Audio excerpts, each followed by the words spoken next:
성경 봉독하도록 하겠습니다. 누가복음 10장 25절에서 37절 말씀입니다. Let us read together from the Gospel of Luke, chapter 10, verses 25 to 37. 다 찾으셨으면 누가복음 10장 25절에서 37절의 말씀을 함께 봉독하도록 하겠습니다. 어떤 율법 교사가 일어나 예수를 시험하여 이르되 선생님, 내가 무엇을 하여야 영생을 얻으리이까? 예수께서 이르시되 율법에 무엇이라 기록되었으며 내가 어떻게 읽느냐?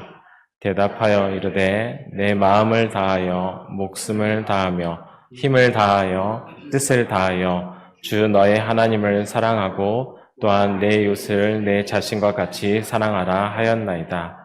예수께서 이르시되 내 대답이 옳도다. 이를 행하라. 그러면 살리라 하시니 그 사람이 자기를 옳게 보이려고 예수께 여짜오되 그러면 내 이웃이 누구이니까? 예수께서 대답하여 이르시되 어떤 사람이 예루살렘에서 여리고로 내려가다가 강도를 만나매 강도들이 그 옷을 벗기고 때려 거의 죽은 것을 버리고 갔더라. 마침 한 제사장이 그 길로 내려가다가 그를 보고 피하여 지나가고 또 이와 같이 한 레인도 그곳에 이르러 그를 보고 피하여 지나가되 어떤 사마리아 사람은 여행 중 거기 이르러 그를 보고 불쌍히 여겨 가까이 가서 기름과 포도주를 그 상처에 붓고 싸매고 자기 짐승에 태워 주막에 데려가서 돌봐주니라. 그 이튿날 그 주막 주인에게 데나리온 2를 내어주며 이르되 이 사람을 보라.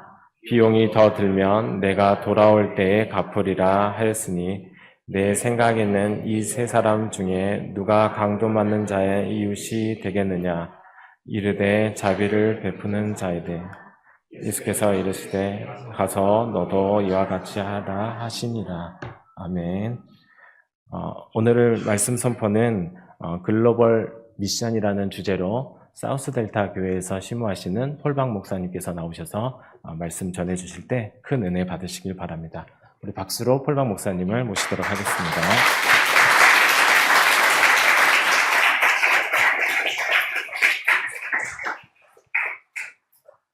네, 감사합니다. 예, 오늘 이렇게 2번째로 또 방문하는 거라 더 반갑고 더 좋은 것 같아요. 그리고 더 떨리기도 하네요. 일단 말씀 나누기 전에 좀 감사의 말씀을 전하고 싶은데요. 한 분 한 분 이렇게 호명해서 감사드리기엔 너무 많은 분들이 저희한테 잘해주셔서 그냥 사무엘 동산 여기 교회 모든 여러분들 저에게 너무 이렇게 뜨겁게 따뜻하게 환영해 주시고 또 너무 많은 배려를 해주셔서 너무 감사드립니다.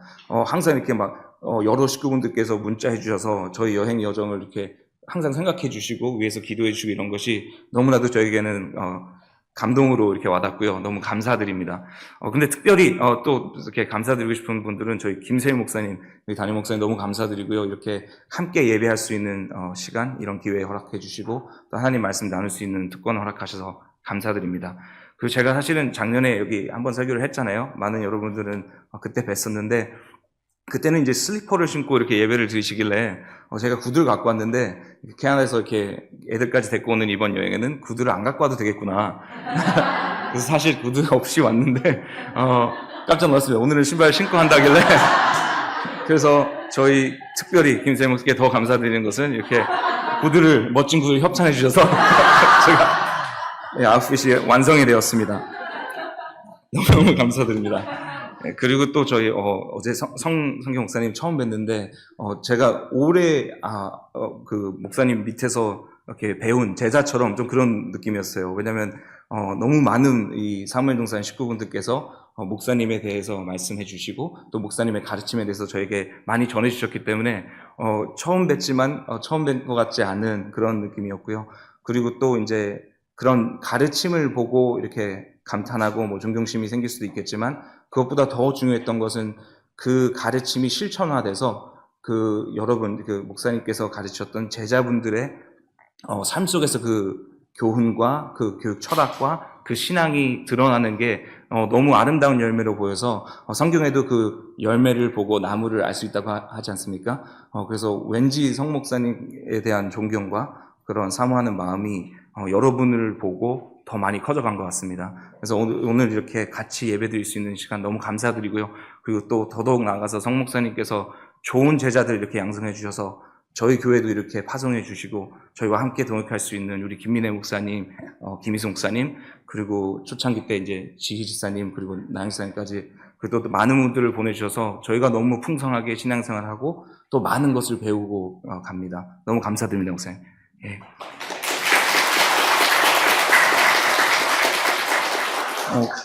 저희가 이제 너무 이렇게 좋은 대우를 받으니까요. 저희는 솔직히 그게 익숙하지가 않습니다. 캐나디언들도 상냥하기로 원래 알려져 있는 문화인데 또 프라이버시를 존중하고 막 이렇다 보니까 사실 이렇게까지 환영을 받는 건 처음이에요. 저희가 너무 이제 놀라고 좀 창피할 정도로 너무 이렇게 막 귀한 사람들처럼 대우해줘서 가끔씩 너무 죄송하기도 하고 너무 감사합니다 하면 간혹가다 그 여러분들이 저희한테 얘기를 해주십니다. 왜 그런지. 우리가 잘나서가 아니라 우리 미네 누나가 우리 미네 언니가 우리한테 너무나도 중요한 사람이기 때문에 미네 목사님 손님이면 우리한테도 손님이다. 김인수 목사님 손님이면 우리한테도 친구다.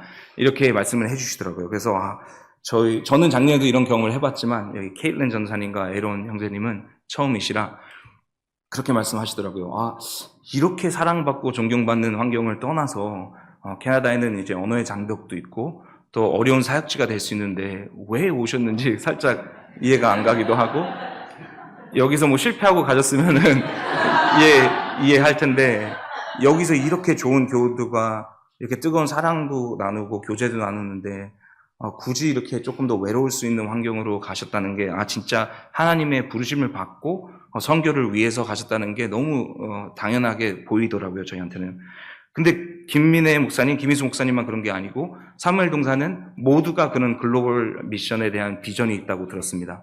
제가 이 말씀을 준비하면서 또 이렇게 저는 이렇게 좀 공부를 많이 하는 스타일이라 여러분께서 하시는 그 출애굽기 강해도 조금 봐보고 웹사이트도 좀 살펴봤는데요. 이 비전이 여러분 더 잘 아시겠지만 제가 한번 다시 리마인드를 해드리겠습니다. 이 사무엘 동사는요 글로벌 지도자 양성에 굉장히 진지한 교회입니다. 웹사이트에 의하면 청소년부에 이렇게 말씀이 되어 있습니다. 기쁨과 감동이 있는 예배를 통해 하나님 아버지를 알아가고 성경 공부를 통해 예수님과 참 만남을 가지며 스포츠, 오케스트라 등 역동적인 활동들을 통해 공동체 의식을 함양합니다. 하나님을 예배하고 복음을 전하는 새벽 이슬 같은 주의 청년으로 기독신앙을 가진 글로벌 리더로 성장하게 합니다. 정말 멋진 비전인 것 같습니다. 우리 청소년분들을 위한 정말 아름다운 비전을 제가 듣기로는 이제 성 목사님께서부터 초창기 때부터 갖고 계셨지만 또 이제 여러분들께서 김 목사님도 또 다른 여기 교우분들도 다 함께 참여하는 비전이라고 들었는데요. 이거 챗GPT가 쓴 건 아니겠죠? 여러분께서 쓰신 거라 생각을 하는데 여기 보시면은 글로벌 리더라고 이렇게 말씀하시죠. 글로벌 리더로 성장하는 게 아주 뚜렷하게 나타납니다. 여기서 끝이 아니라 청년부에도 웹사이트에 의하면 공동체 안에서 나이, 성별, 직군을 초월한 다양하고 복합적인 만남을 통해 나와 다른 다양한 사람을 이해하고 포용할 수 있는 청년으로 성장하게 합니다. 말씀으로 인한 역동적인 신앙 교제. Sorry, I just got it. 당황하면 갑자기 영어가 나오네요. 죄송합니다. 말씀을 위한 역동적인 신앙 교제, 자발적이고 함께하는 즐거운 헌신을 통해 거룩한 영적 분별력을 가지고 다양한 문화권에 있는 사람들에게 복음을 전파할 수 있는 크리스찬 리더로 성숙되기까지 교회가 그 길을 함께 걸어갑니다. 참 아름다운 표현인 것 같아요. 교회가 그 길을 함께 걸어간다. 여기도 이제 다양한 문화권에 있는 사람들에게 복음을 전파할 수 있는 크리스찬 리더로 만든다고 합니다. 굉장히 이거에 대한 진지하다는 게 너무 많이 보이는데요. 이 청년들뿐만 아니라 모든 장년들도 같은 비전을 갖고 있다는 게 여기 교육에 대해서 말씀하신 것에서 볼 수 있습니다.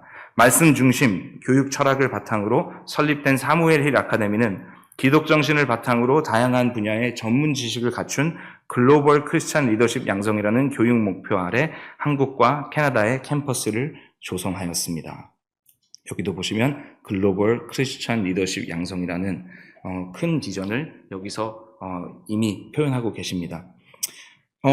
저희 캐나다에도 물론 이런 글로벌 리더십을 양성하는 데에 중요시 여기고 있지만 이렇게 사무엘 동산처럼 글로벌 리더십에 대해서 뚜렷한 비전을 이렇게 표현하는 교회도 사실 이렇게 많이 없었던 것 같아요.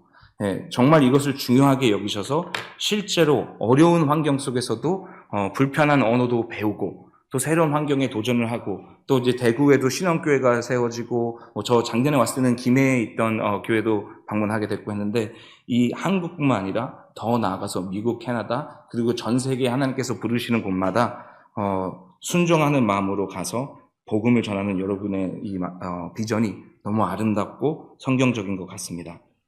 이 비전은 진짜 성경적인 비전인데요. 사도행전 1장 8절을 보시면요. 이렇게 나와 있습니다. 오직 성령이 너에게 임하시면 너희가 권능을 받고 예루살렘과 온 유대와 사마리아 땅 끝까지 이르러 내 증인이 되리라 하십니다. 그래서 이 말씀을 보시면요. 예루살렘과 온 유대와 땅 끝까지는 참 이해하기 쉬워요. 왜냐하면 예루살렘은 그 당시에 문화와 그리고 또 이렇게 정치적으로도 그 중앙이었죠. 핵심 포인트였습니다. 그래서 예루살렘에서 이 크리스찬 운동이 시작을 하고 여기서부터 이제 온 유대, 이제 유대인들을 그 문화를 얘기하는 거죠. 온 유대와 그리고 이제 그것을 벗어나서 땅 끝까지 간다는 것은 제자로서 모두가 이해할 수 있는 방법인데 거기에 꼭 굳이 사마리아와라는 단어가 나옵니다. 여기서 성경이나 이스라엘 역사를 아시는 분들은 아시겠지만 사마리아인들과 이스라엘인들은 이 당시에 대립을 하던 관계였습니다. 서로 증오하고 서로 인종차별이 좀 심했던 관계였는데요. 굳이 왜 땅끝까지 그냥 가면 되는데 왜 사마리아를 거쳐서 가야 되는 이 표현을 예수님께서는 하셨을까요?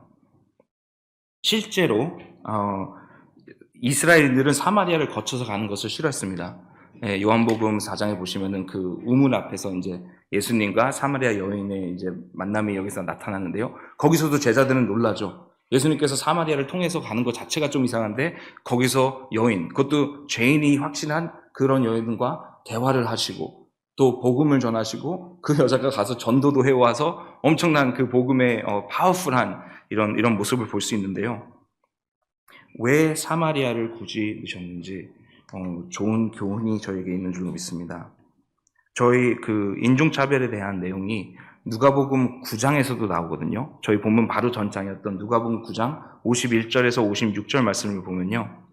예수께서 승천하실 기약이 차감해 예루살렘을 향하여 올라가기로 굳게 결심하시고 사자들을 앞서 보내심에 그들이 가서 예수를 위하여 준비하려고 사마리아인의 한 마을에 들어갔더니 예수께서 예루살렘을 향하여 가시기 때문에 그들이 받아들이지 아니하는지라. 제자 야고보와 요한이 이를 보고 이르되 주여 우리가 불을 명하여 하늘로부터 내려 저들을 멸하라 하기를 원하시나이까. 예수께서 돌아보시며 꾸짖으시고 함께 다른 마을로 가시니라. 이 제자들의 반응을 보면요, 그 당시에 이스라엘과 사마리아의 갈등을 확연하게 볼 수가 있습니다. 제자 야고보와 요한은 원래 좀 이렇게 성격이 좀 급하고 이런 게 있었나 봐요. 그 한국말로 보는데 그 Thunder, Sons of Thunder라고 하죠. 그래서 그 별명이 그렇듯이 여기서도 좀 불같은 반응을 보입니다. 근데 예수님께서는 그것을 꾸짖으셨다고 해요. 모든 이스라엘 사람들이 그게 익숙해서 당연히 사마리아인을 멸시하고 싫어하고 차별 대우를 해도 예수님의 제자는 그러면 안 된다라는 것을 여기서 정확하게 보여주십니다. 꾸짖으시고 다른 방법을 보여주십니다.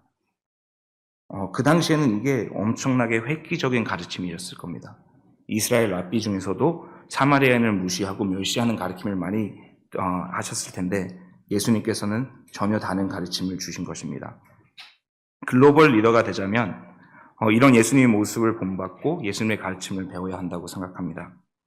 저희가 이제 오늘 본문을 볼 텐데요. 여기서 이제 25절 본문의 첫 번째 소절을 보시면요. 어떤 율법 교사가 일어나 예수를 시험하여 이르되 선생님 내가 무엇을 하여야 영생을 얻으리까? 라고 말씀합니다. 여기서 나오는 율법 교사는요. 그 변호사라고 생각하셔도 되겠고요. 옛날에는 그 율법, 하나님의 법이 그 모세오경에서 나오는 그 법들이 이제 그 나라의 법같이 이스라엘 사람들한테 적용됐기 때문에 변호사인 역할도 했고요. 그리고 이제 목사가 이렇게 설교를 하듯이 이 율법 교사는 이렇게 말씀을 가르치는 입장에서 말씀의 엑스퍼트였습니다. 전문가였습니다. 그래서 말씀을 너무 잘하는 사람인데 이 사람이 순수한 마음으로 예수님께 나아간 것이 아니라 예수님이 이제 명성이 올라가고 유명해지시는 이 시기에 예수님을 찾아가서 시험하려고 이 질문을 하였다고 합니다. 내가 무엇을 얻어야 영생을 얻으리까? 이 당시 예수님 시대에 이 유대인들의 사이에서는 이 질문이 굉장히 중요했던 질문입니다. 어떻게 하면 영생을 얻으리까? 이것은 그냥 순수한 질문이 아니고 명예의 도전이었습니다. 이 당시에 이 이스라엘 문화는 그리고 또 그리스 로마 문화는 명예 수치 문화라고 하거든요. 영어로는 honor and shame culture라고 하는데 명예와 수치를 중시하는 이 문화 속에서 이렇게 공적인 자리에서 랍비에게 도전하는 듯이 일부러 넘어뜨리게, 일부러 시험하게 하려고 질문 드린 것은 공식적인 명예 도전입니다. 말로만 이렇게 질문이지 사실 궁금해서 물어본 것이 아니라 이 사람을 내가 명예를 떨어뜨려 내리려고, 깎아내리려고 하는 상황이었습니다. 요한복음 3장을 보면 비슷하게 좀 유대인 사람들 중에서 중요한 사람이 예수님을 찾아가는 모습을 볼 수 있는데 니고데모라는 사람이 요한복음 3장에 예수님을 찾아가서 질문을 합니다. 근데 그 상황은 여기서 다르다고 느낄 수 있는 게 일단 밤에 찾아가요. 밤에 찾아가서 사람들이 많은 곳에서 일부러 예수님을 좀 이렇게 망신을 주려거나 시험을 해보려고 질문한 것이 아니라 실제로 궁금하고 예수님의 가르침을 받고 싶어서 밤에 찾아갑니다. 근데 여기는 사람들이 많이 있는 상황 속에서 일부러 시험에 들게 하려고 질문을 했다고 본문을 말씀합니다. 여기서 예수님의 반응이 조금 재미있는데요. 예수께서 이르시되 율법에 무엇이라 기록되었으며 내가 어떻게 읽느냐. 이것은 예수님께서 답을 하기에 좀 꺼리 껴서 이렇게 피하는 그런 행동이 아니고요. 이 당시에 수사법에는 당연하게 랍비가 다시 질문으로 되묻는 것이 당연했습니다. 그래서 예수님께서는 네가 한번 말해봐라. 이제 율법 교사잖아요. 율법의 전문가로서 너는 어떻게 생각하냐? 27절에서 대답하여 이르되 내 마음을 다하며 목숨을 다하며 힘을 다하며 뜻을 다하여 주 너의 하나님을 사랑하고 또한 내 이웃을 내 자신과 같이 사랑하라 하였나이다.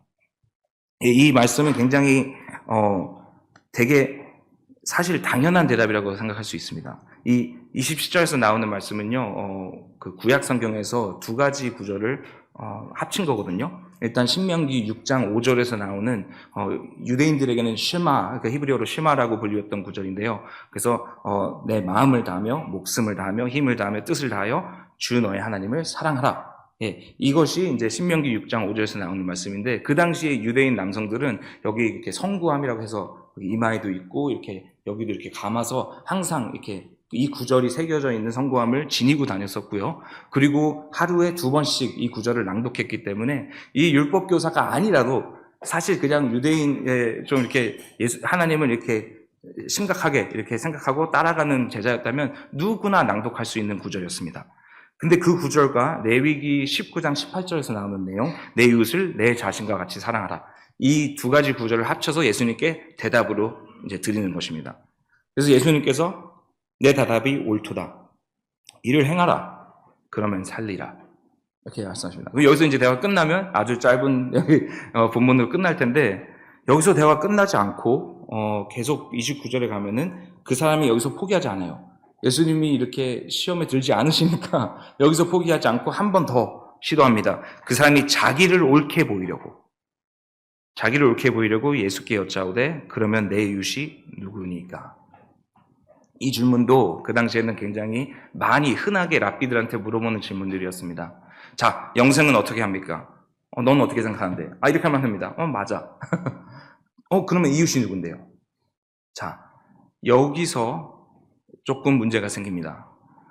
이스라엘인들, 종교 지도자층에 계셨던 이스라엘인들도 이 당시에는 우리 유대인 먼저, 내 민족 먼저, 이런 마인드가 분명히 있었습니다. 지금도 물론 정치적으로 이스라엘이 있지만 그 당시 예수님 시대에도 그런 이스라엘이 하나님의 민족이라는 자부심을 갖고 있었는데 로마 제국 통치 아래 있었기 때문에 항상 독립을 원했고 어느 날 메시아가 와서 이 로마의 제국부터 해방을 시켜주리라. 옛날에 출애굽을 하였던 것처럼 다시 한번 하나님께서 구원을 해주실 거다 생각을 하고 그런 군사적으로 정치적으로 자유되고 싶고 으쓱되고 싶고 제일 잘 나가고 싶은 마음이 있었습니다. 그렇기 때문에 이스라엘에서는 내 이웃이 누구냐고 이제 정의를 할 때 이렇게 경계선을 두고 싶어 했습니다, 항상. 근데 예수님께서는 그 경계선을 없애야 되시라고 이 비유를 30절부터 주십니다. 예수께서 대답하여 이르시되 어떤 사람이 예루살렘에서 여리고로 내려가다가 강도를 만나매 강도들이 그 옷을 벗기고 때려 거의 죽은 것을 버리고 갔더라. 여기서 예루살렘에서 여리고로 내려갔다라고 하시는데요. 이 당시에 이 율법교사뿐만 아니라 주위에 이 대화를 듣고 있던 사람들은 이 길을 너무나도 잘 알고 있었을 겁니다. 저도 이제 한국을 이제 두 번째로 이렇게 방문을 하다 보니까 해운대를 두 번째로 갔거든요. 이제 가니까 막 익숙한 거예요. 저도 길치인데 개인적으로 그래도 저도 이렇게 알 만큼 저기 가면 그때 맛있었던 식당도 있고 저쪽으로 가면 저기 숙소가 있고 저쪽으로 가면 저 예쁜 그 열차를 탈 수 있고 이런 게 보이더라고요. 그와 마찬가지로 저희는 성경을 읽으면서 이 지형이 좀 낯설 수 있지만 이 당시에 예수님의 비유를 시작하자마자 이 지형은 너무나도 유명한 지형이었습니다. 이 지형에 대해서 잠깐 설명을 드릴 텐데, 이 예루살렘에서 여리고로 내려간다고 하잖아요. 그는 지형이 실제로 이렇게 높은 지대에서 낮은 지대로 내려가는 상황을 설명하는 거였는데요. 꾸불꾸불 이어지는 험한 길이었고요. 오래전부터 악명 높게 위험한 길로 알려져 있었습니다. 이 길에는 아두밈 고개라는 여호수아 18장에도 나오거든요. 아두밈 고개라는 곳이 있었는데 이 이름은 히브리어로 피를 뜻하는 단어에서 유래했다고 합니다. 그래서 피의 길, 피가 흐르던 길로 알려져 있던 이 아두밈 고개는 사람들이 습격을 당하고 쓰러지던 길이었습니다. 그만큼 이 길은 언제 어디서나 위험이 튀어나올지 모르는 두려움이 깃든 길이었습니다. 그 신학자, 성경학자 데럴 박이라는 그 학자님인데요. 한국말로 하니까 박씨 같은데 박은 아니고 데럴 박이라는 이분이 이 Pass of Adumim, 그래서 이 아두민 고개에 대해서 이렇게 말씀하셨습니다. 이 길은 해발 약 790m에서 시작해 해수면보다 약 250m 아래까지 급격히 내려가는 길이었고 전체 길이는 약 27km에 달했습니다. 굉장히 긴 거죠. 한국은 그 터널 공사를 굉장히 잘하는 기술을 갖고 있다고 들었습니다. 그래서 저희 캐나다에서 볼 수 없는 어마어마한 길이의 터널, 그리고 뭐 다리 이런 걸 봤는데요. 27km는 진짜 큰 그 거리죠. 그저 긴 길이 아니라 내려갈수록 점점 더 험하고 위험해지는 길이었습니다. 바위가 많은 거친 길이 사막 한가운데를 구불구불 지나갔고 길 주변에는 동굴들이 곳곳에 숨어 있었습니다. 그 동굴들은 강도들에게 완벽한 은신처였습니다. 언제든지 숨어 있다가 지나가는 사람들을 노리기에 아주 좋은 환경이었죠. 그래서 이 길을 걷는다는 것은 단순한 이동이 아니라 늘 위험을 감수하는 일이었습니다. 실제로 예수님 시대가 지난 뒤 수세기 동안에도 강도들은 계속해서 이 길을 이용하는 여행자들을 공격했습니다. 그래서 예수님께서 이제 이 예화를 시작하실 때에 이 아두밈 고개의 말씀을 시작하자마자 이 듣는 모든 사람들은 거기 위험한데, 그렇기 때문에 이제 예수님께서 30절에서 강도를 만났다고 하는 말을 듣자마자 그럴 수 있는 길이지. 그래서 당연히 이해하기가 쉬웠던 예화였습니다. 그 청중들은 그 이야기를 듣고 이제 여기서 어떤 일이 일어날까 생각하고 있을 때에 31절에 예수님의 비유는 계속됩니다. 마침 한 제사장, 여기서 캐릭터가 한 명 더 나옵니다. 강도를 만나 거의 죽은 사람이 지금 길에 누워있는데 이거를 어떻게 해결할까? 저 이제 영문학 출신이라 원래 좋은 스토리에는 항상 좋은 컨플릭트가 필요합니다. 컨플릭트 한국말로 정확하게 모르는데 대립? 이런 게 필요합니다. 내적 대립도 있을 거고 이렇게 외적도 있을 텐데 여기서 이제 이 사람이 쓰러져 있으니까 이 컨플릭트를 resolve, 해결해줄 무언가가 필요한데요. 캐릭터가 등장합니다. 한 제사장. 유대인들 사이에서 제사장이라는 좀 지도자층의 종교자, 종교를 가르치는 유대인들에게는 아주 중요한 직분에 있는 사람들이었습니다. 마침 한 제사장이 그 길로 내려가다가 여기까지 딱 들었을 때는 이제 해결되겠구나. 여기 이제 누워 계신 분이 제사장이 지나가니까 도와주겠지라는 예측을 했을 텐데요. 안타깝게도 이 제사장은 내려가다가 그를 보고 피하여 지나가고 오라고 합니다. 32절. 또 이와 같이 똑같다는 거죠. 또 이와 같이 한 레위인도 그곳에 이르러 그를 보고 피하여 지나가되. 32절에서 나오는 레위인은요, 그 성전에서, 제사장처럼 성전에서 일을 하는데, 그 레위 지파 사람이긴 하지만, 그 아론의 직통, 이렇게 그 후손은 아니어서, 그 제사장 혈통은 아니지만, 그래도 제사장들을 돕는 보조, 어시스턴트라고 생각하시면 되겠습니다. 성전에서 일을 하시는 분들이기 때문에 또 종교 지도자층에 속한 분들입니다. 그래서 제사장, 레위인, 그 둘 다 이를 보고 피하여 지나갔다고 합니다. 이 원래 신약 성경에 쓰여진 코인의 헬라어, 그리스어로 보시면요. 두 가지 동사이거든요. 보고, 봤다, 보고 피하여 지나갔다고 합니다. 그 피하여 지나갔다라는 게 헬라어는 한 단어거든요. 이 단어가 여기 지금 스크린에 올려줄 수 있으시면 이게 안티파렐센이라는 헬라어입니다. 제가 사실 저희 교회에서도 설교할 때 이렇게, 저는 이제 영문과니까 문법 이런 걸 좋아하는데 이런 거 하면 좀 죄송스럽긴 해요. 여기도 지루해 하신 분도 있고. 근데 여기 사무엘동산 분들은 수준이 높다고 생각이 됩니다. 그 비석에 마태복음 16장 말씀이 딱 헬라어로 딱 돼 있는데 당연히 애들도 다 읽을 줄 알고 그러다고 들었습니다. 그렇기 때문에 그 안티파렐센이라는 단어인데요. 여기서 좀 익숙한 단어가 나왔을 거예요. 안티. 한국에서도 안티라고 하죠. 쟤는 안티야. 그건 적대하다는 뜻이잖아요. 여기서 이 접두사는요, 안티라는 접두사는 이렇게 반대 방향으로 간다라는 뜻이 있을 수 있습니다. 그래서 안티파레세는 반대방, 그러니까 거리가 있고 이 사람이 여기 누워 있으면 여기를 향해 다가가는 것이 아니라 반대로 돌아가서 피해 갔다는 겁니다. 그래서 한국 번역이 잘 되어 있는 거죠. 피하여 지나갔다. 이제 한글 번역이나 영어 번역에서는 찾기 힘든 두 가지, 더블 언턴드라는 하는 두 가지 의미가 헬라어에는 숨어 있는 게 보일 수 있는데요. 이 안티라는 뜻은 적대하다는 뜻도 됩니다. 대적하다라는 뜻이에요. 프로는 위하다. 안티는 반대하다, 적대시하다.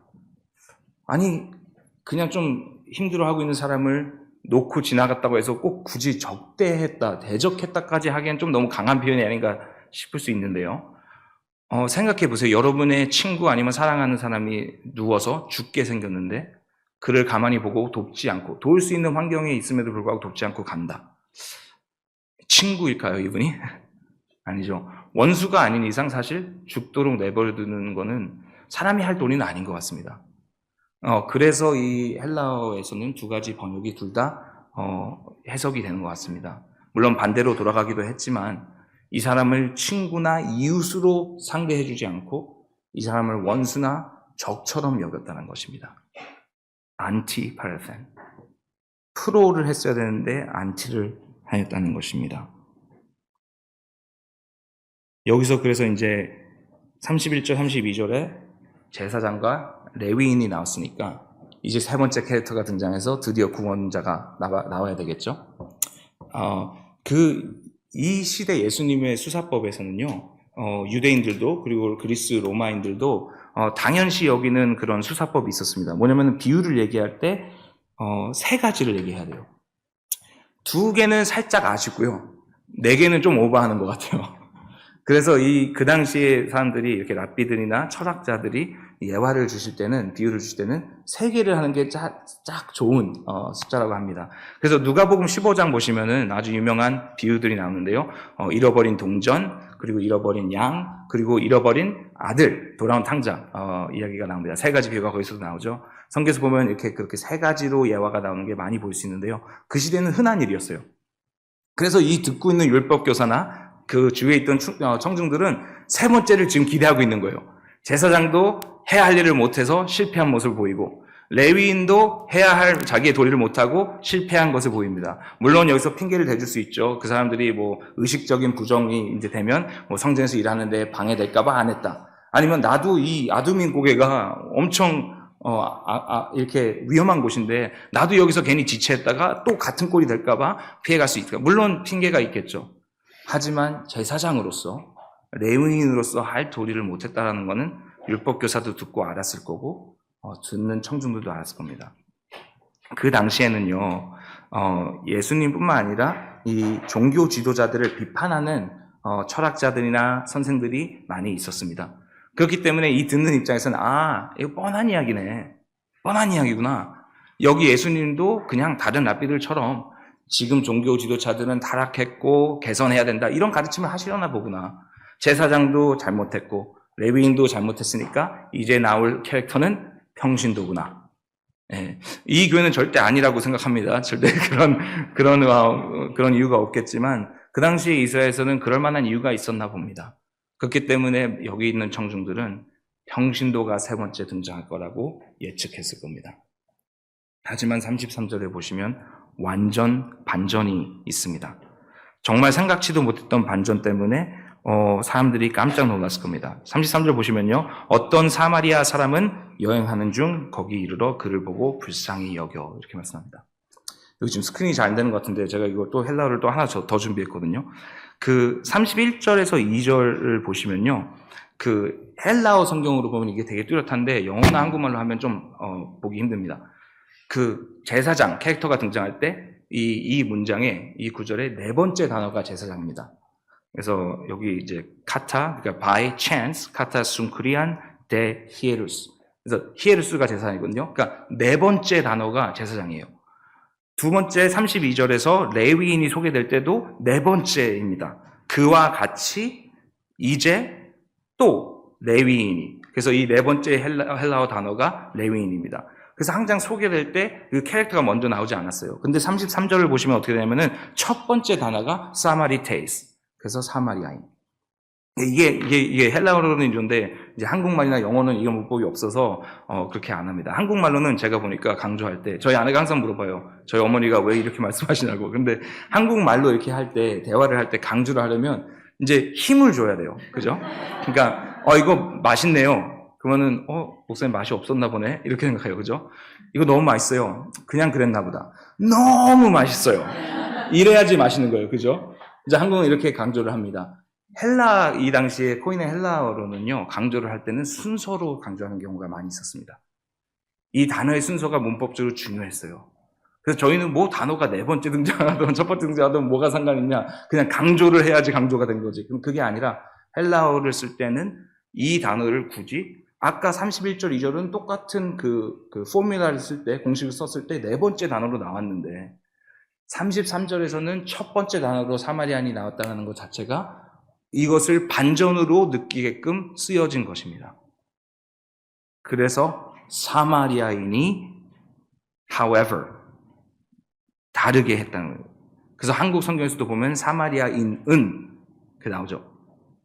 제사장은 이렇게 했고 레위인도 이렇게 했는데 사마리아인은 다르게 했다라는 겁니다. 여기서 두 가지 동사 아까 나왔던 거 똑같이 보고가 나옵니다. 사마리아인도 제사장과 레위인과 똑같이 이 사람을 봤어요. 길거리에서 거의 죽어가는 사람을. 근데 보고 피해, 안티파랄센, 피해 지나가는 것이 아니라 보고 긍휼히 여겼다고 합니다. 죽어가는 사람을 보고 사마리아인으로서 이 누워있는 사람은 거의 이제 유대인이라고 확실하는데요. 적이라고 볼 수 있는 인종차별이 흔했던 이 당시 이스라엘인들은 사마리아를 거쳐 지나가고 싶지도 않았던 이게 당연하였던 이 문화 속에서 제사장이 잘해야 되는데 레위인이 잘해야 되는데 평신도도 아닌 사마리아인이 이 비유는 율법 교사한테는 굉장히 수치스러운 비유였을 겁니다. 왜 하필이면 사마리아인이 영웅으로 등장하는 걸까요?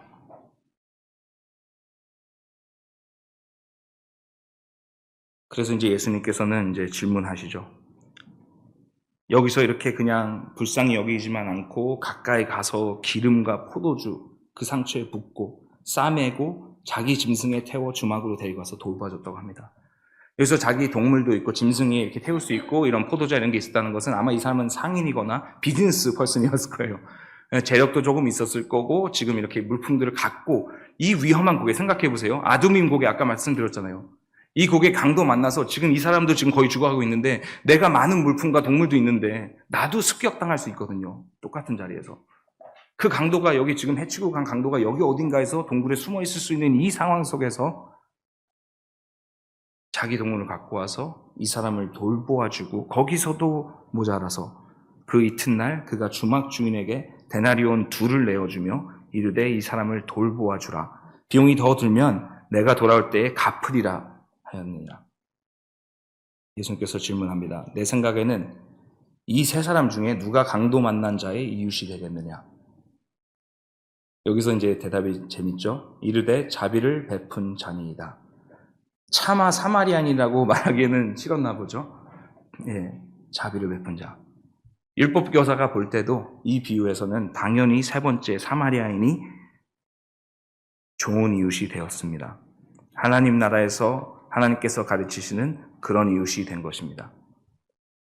율법 교사는 처음 질문했을 때 경계를 두고 싶었지만 하나님께서는 확실하게 가르쳐 주시는 게 내 사랑에는 너희가 생각하는 것처럼 좁은 경계선을 두고 하는 것이 아니다. 여기서 저희가 배워야 할 첫 번째 레슨이 있습니다. 하나님의 사랑은 사랑받기에 마땅하지 못한 그런 모습의 사람들에게도 정말 풍성하게 나타납니다. 이 엄청나게 놀라운 사랑을 저희는 이제 은혜라고 표현을 하잖아요. 근데 이 은혜가 성경에서는 헬라어로 또 스칸달론이라는 단어로 나옵니다. 로마서에서도 그렇게 나오고요. 로마서 9장 33절, 고린도전서 1장 23절, 베드로전서 2장 8절, 갈라디아서 5장 11절에서 한글로는 걸림돌 아니면 거리끼는 것으로 이제 통역이 되는데요. 스칸달론 재밌죠? 영어로는 스캔들이라는 단어입니다. 그래서 영어 표현으로는 scandal of grace라고 합니다. 은혜의 스캔들. 한국에서는 스캔들이 참 나쁜 단어로 알려져 있죠. 미국이나 캐나다도 마찬가지입니다.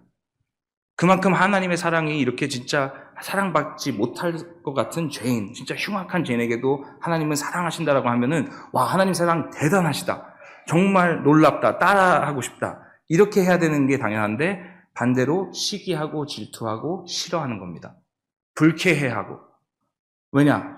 나를 이렇게 길거리에서 떨어져서 죽어가는 사람으로 보지 않고 나는 내가 잘나서 하나님의 사랑을, 하나님의 호의를 받아도 합당한 사람으로 여기고 이 사람은 하나님의 사랑을 받기 부족한 사람으로 알기 때문에 이 사람이 사랑을 받는 것은 싫은 겁니다.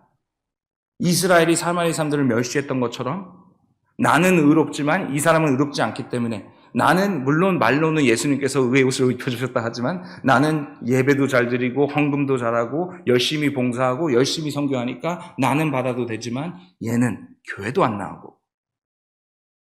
삶도 엉망진창이고 이 사람한테 하나님의 똑같은 사랑이 가는 것은 싫은 겁니다. 성경에서도 이런 비유가 몇 번 나옵니다. 누가복음 15장에서 나오는 돌아온 탕자의 이야기만 봐도 큰 형이 자기 동생이 회복돼서 너무 좋아해야 할 텐데 싫어서 너무 화가 나서 아버지를 미워하고 아버지한테 원망하면서 그 동생을 위한 잔치를 참석하지 않습니다. 슬픈 일이죠.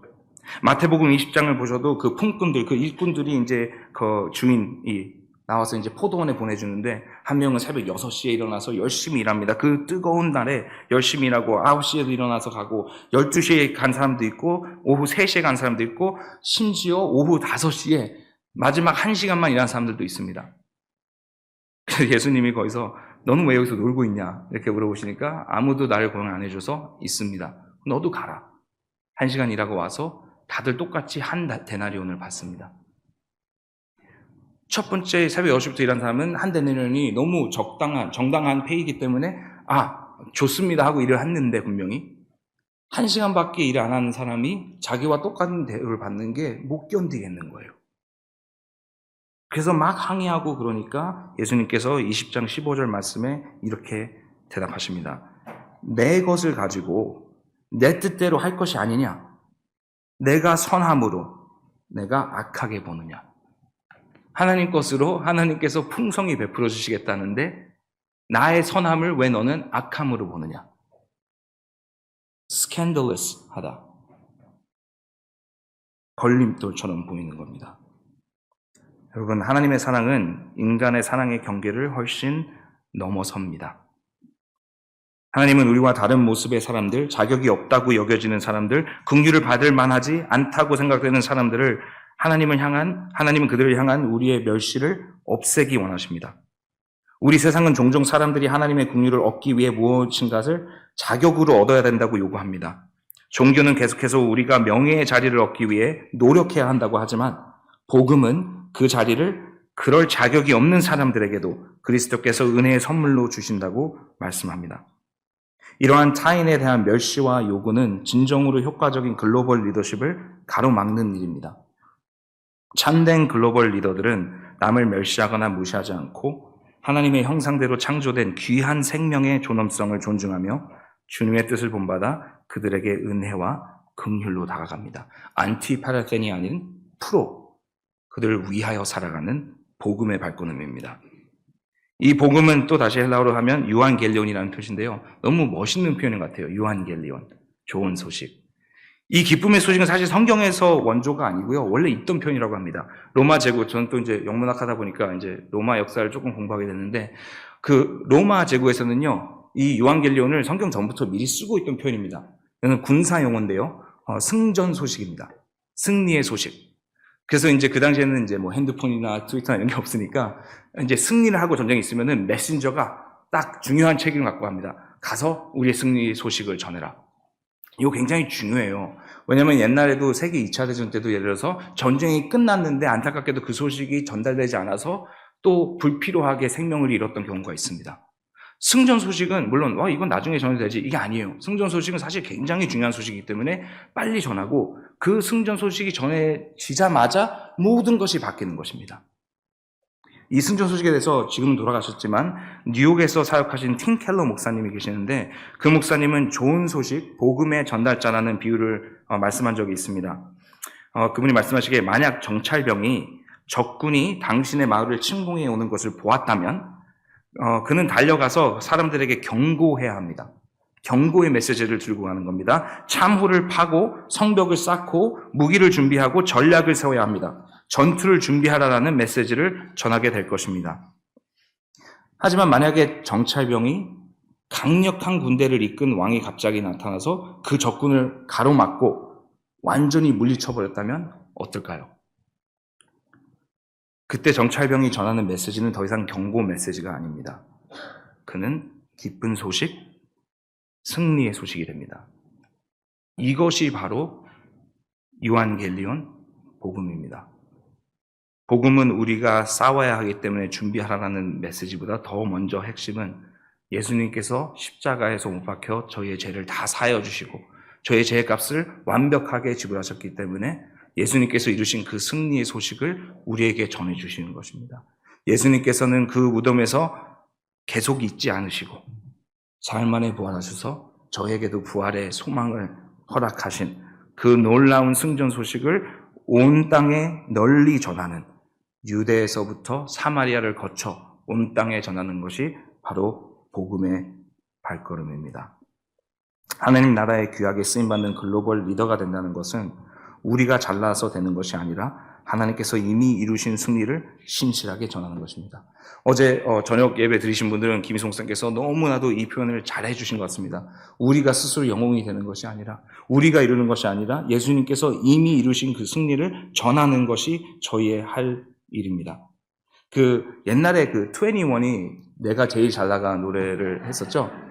그거 이제 한국뿐만 아니라 막 외국에서도 유명했는데 처음 이 누가복음에 나오는 이 사마리아인 이 비유를 꽁트로 만들면 아마 저는 그거를 배경음악으로 쓸 것 같아요. 딱 제사장이 나올 때 내가 제일 잘 나가. 레위인이 나갈 때도 내가 제일 잘 나가.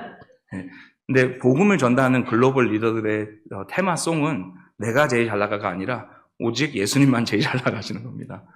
그렇죠? 정말 우리의 힘으로 하는 것이 아니에요. 물론 1차적으로는 우리가 이 사마리아인처럼 하나님의 긍휼을 베풀어야 됩니다. 지금 이 세상에서 살아가는 죄의 사슬에 매여 생명을 유지하고 겨우 유지하고 있어서 마지막 그 순간에 구원자가 필요한 그 사람들에게는 사마리아인처럼 저희가 다가가서 돌봐줄 줄 알아야 됩니다. 그게 분명 1차원적인 해석이 되겠습니다. 하지만 또 덤으로 조금 더 나아가서 해석을 하고자 하면 조심스럽게 드리는 말씀이지만 우리는 이 이야기를 읽으면서 주막주인도 또 새겨보면 좋을 것 같아요. 여기 이 주막주인에 대해서 이제 말씀이 나오잖아요. 이 주막주인은 생각해 보세요. 어느 날 이 강도를 만난 사람은 주막에서 일어나요. 그죠? 마지막으로 기억에 남는 거는 누군가한테 맞아가지고 쓰러져서 분명히 죽었을 것 같은데 어느 날 일어나 보니 주막에 있고 내 상처를 누군가가 이렇게 메어 싸고 나를 누군가가 치료해 준 거예요. 근데 몰라요. 누가 치료를 했는지 뭐가 어떤 일이 있었는지. 뭐냐? 사마리아는 갔잖아요. 또 돈을 주고 나중에 내가 돌아와서 더 모든 지불할 걸 다 대줄 테니까 걱정하지 말고 얘 치유하는 데에 돌봐주는 데에 신경을 써주십시오 하고 갔어요. 그 사마리아인은. 그 주막 주인이 만약에 딱 그 사람이 일어났을 때, 강도 만난 사람이 일어났을 때 내가 너를 살렸다. 우스운 일이죠. 근데 반대로 한 사람이 있는데 그 사람이 동물 자기 짐승에다가 당신을 이렇게 태워서 왔습니다. 정신이 잃었을 때 그 사람이 와서 나한테 돈도 주고 나한테 모든 것을 약속하면서 돌봐주라고 약속했습니다. 다시 돌아온다고 하는데 그때 인사드리면 될 것 같아요. 되게 저희랑 비슷한 모습이죠. 주막 주인도 되게 멋있는 캐릭터인 것 같아요. 그분도 분명히 이 사람이 치유되는 데에 중요한 일을 하는 겁니다. 아무런 쓸모없는 일을 하는 거 아니에요. 분명히 중요한 일을 해요. 근데 주인공은 아니잖아요. 영웅은 따로 있잖아요. 우리가 예수님을 믿고 복음을 전하는 상황에서는 우리가 영웅이 안 된다고 해서 조연은 싫어 이렇게 생각하시면 안 될 것 같아요. 이 역할도 너무 멋진 역할입니다, 여러분. 너무나도 의미 있는 삶이고 사실은 가장 자유하고 가장 풍성한 삶입니다. 예수님께서 참된 주인 되시고 주인공이 되시고 영웅이 되셔서 우리는 그분의 손에 붙잡혀 인도하신 대로 함께 이 글로벌 미션에 참여할 수 있다는 것은 너무나 큰 특권이에요. 제가 이제 마지막으로 좀 예화를 한번 드리겠습니다. 제가 이거를 우리 경민 선교사님께 잠깐 말씀드리긴 했는데 의학적인 거라 살짝 창피하네요. 의사분 앞에서 이런 걸 하는 게.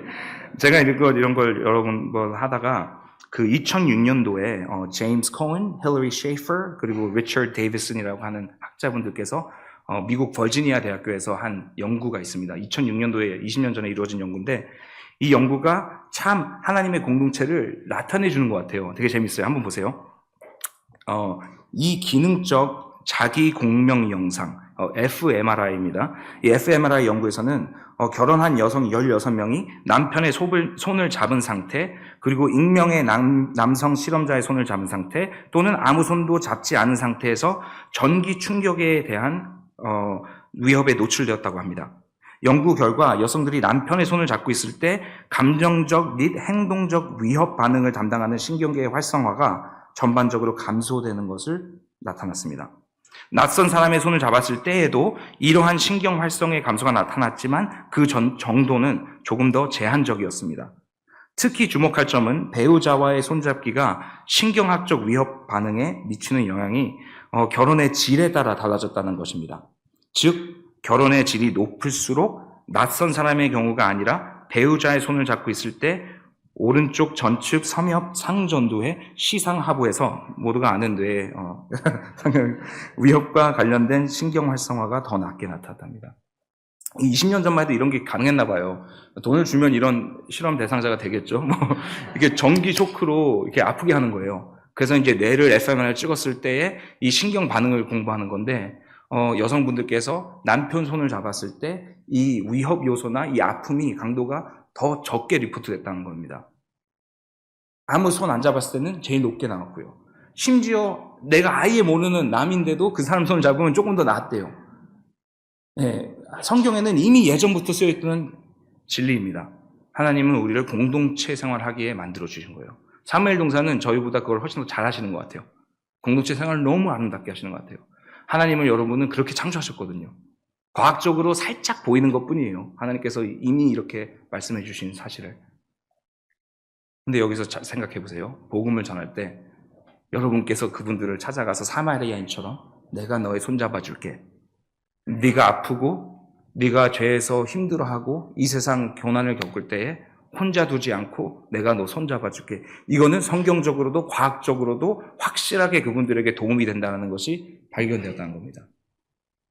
근데 여기서 더 나아가 그냥 과학 발표가 아니고 설교가 되려면 다시 한번 생각해 보세요. 내가 너의 손잡아 줄게도 너무 놀라운 좋은 소식이지만 진짜 참된 승리의 소식은 전능하신 예수님께서 너의 손을 잡아주실 거야. 아까 말씀드렸듯이 이 연구는 그냥 부부관계가 아니라 질이 더 좋으면 좋을수록 그 효과가 좋았다고 합니다. 내가 하나님을 그냥 조금 알고 그냥 조금 헌신하고 조금 따라갈 때에 그 관계 속에서 나타나는 위로와 사랑과 평안보다 하나님 앞에 깊게 헌신하고 깊은 교제로 하나님과의 깊은 질이 좋은 관계를 맺었을 때에는 그 효과가 더 배가 될 수 있지 않겠습니까? 내 모든 것을 다 내려놓고 하나님 앞에 항복하여 그 참된 죽은 되신 분을 따라 나가 충성할 때에 그 교우분들께서 서로 손잡아주는 것보다 더 위대한 아름다운 신앙생활, 아름다운 삶, 풍성한 삶을 사실 수 있을 줄로 믿습니다. 이것이 글로벌 리더의 삶이 아닌가 싶습니다. 안티하는 분들이 아닌 프로하는 분들입니다. 복음으로 인해 구원받고 복음으로 새 사람 된 사람들이 복음을 세상에 전하고 나의 문화라는 경계선을 훨씬 넘어서 선교하는 모습이 진정한 글로벌 리더가 아니겠습니까? 주님께서 희생하시면서까지 아끼고 사랑하는 이 세상을 향해 주님의 사랑으로 우리도 희생하며 주님의 구원의 글로벌 미션에 동참하는 글로벌 리더가 되시기를 바랍니다. 그렇게 하시면 저희 사우스델타에서도 응원하고 함께 기도해드리기로 약속합니다. 더 나아가서 기도만 하고 응원만 하는 것이 아니라 저희도 그 먼 땅에서 함께 하겠습니다. 하나님의 그 전능하신 팔은 작은 팔이 아니라 너무 크신 팔이기 때문에 여기 손도 잡아주시고 저기서도 손을 잡아주시고 그동안 김민혜 목사님 그리고 김희수 목사님 제가 잘 모시겠습니다. 아니면 혼날 것 같아요. 왠지. 주님 잡으신 손 꼭 붙들고 우리 함께 이렇게 사역하시길 바랍니다. 저희 교회에서는요, 이렇게 설교 마칠 때 일하실 수 있으신 분들은 일어나셔서 함께 아멘 하는 마음으로 기도를 부탁드리거든요. 일하실 수 있으시면 함께 일어나시면 제가 오늘 글로벌 리더십에 대해서 말씀하셨으니까 죄송하지만 제가 영어로 좀 기도해도 될까요? 제가 좀 기도는 아무래도 편한 언어로 영어로 하겠습니다. 하나님 다 이해하시고 여러분도 글로벌 리더로서 이해하실 줄 믿습니다. Heavenly Father, we thank you for this beautiful, beautiful community that you have planted here. As we saw in the garden with the 7 pine trees, we see the seeds that you have planted through Pastor Samuel, through the long history of the missionaries that came here over 100 years ago. And we see it even in the beautiful body of Christ that we see here in Samuel Hill Church. We see the sacrifice and the love that they have for you and for one another. We see the unity that you have blessed them with, and we are so blessed by it. But Heavenly Father, we ask that they would not be the main characters of this story, that they would not become the heroes of this story, but they would be the heralders, the proclaimers of the gospel good news of Jesus Christ, that the victory has already been won on the cross, that the resurrection of Jesus Christ is actually a prototype for us to enjoy resurrection forever, that this is not a myth, this is not a fable, but that this is truth. Father, I pray that you would hold them firmly in your truth, and that you would bless them with your spirit and your presence, that you would strengthen them and equip them so that they may do the good work of your global mission, that they would participate in this privilege of proclaiming the good news to the ends of the earth. May they go through Korea, may they go through the figurative Samaria, and may they go through to the ends of the earth, proclaiming your name, not only in word, but in the life and the breath that you have given them. We pray your greatest blessing and presence, and that you may walk with them and lead them by your mighty hand. We pray this in Jesus' mighty name. Amen. 네, 다 같이 앉으셔서 찬송가 505장 다 같이 찬송하도록 하겠습니다.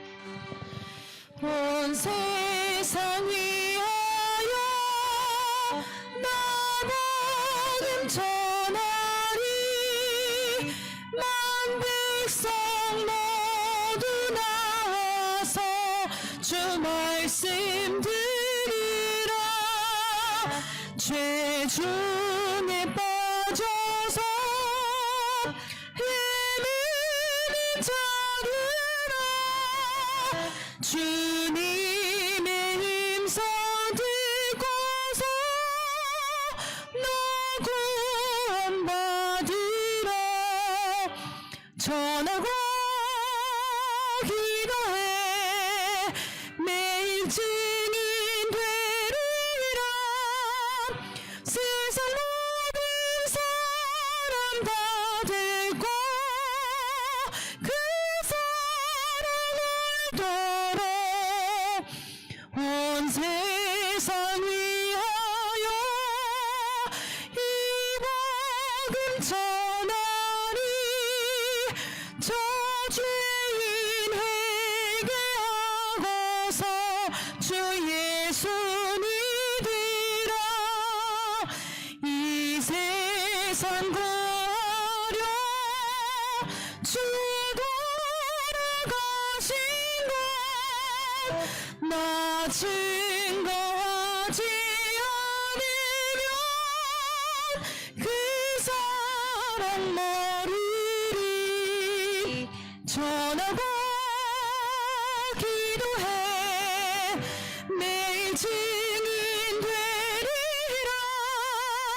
이곳에 있든지 내 기도 힘쓰리 전하고 기도해 매일 증인 되리라 세상 모든 사람 다 들고 그 사랑을 도록